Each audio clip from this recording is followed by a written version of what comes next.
মিয়ার জায়গা রেজিস্ট্রি হয়ে গেছে লাল মিয়ার নামে, লাল মিয়ার জায়গা রেজিস্ট্রি হয়ে গেছে সোনা মিয়ার নামে। হ্যাঁ, গেছে কোর্টে, জজ সাহেব বলছেন কোনো ব্যাপারই না, মিয়া তো ঠিক আছে, সোনাটা শুধু লাল করে নাও।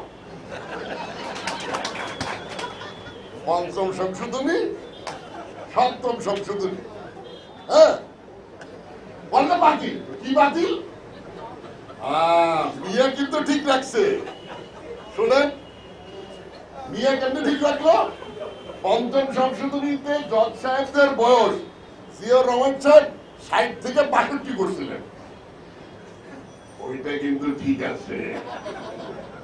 সপ্তম সংশোধনীতে ইরশাদ সাহেব জজ সাহেবদের বয়স ৬২ থেকে ৬৫ করছে, ওইটাও কিন্তু ঠিক আছে। মিয়া ঠিক আছে, সোনা লাল হয়ে গেছে। এই তো ভাই, আমি কিন্তু আমাদের বিচার বিভাগে খুব শ্রদ্ধার সাথে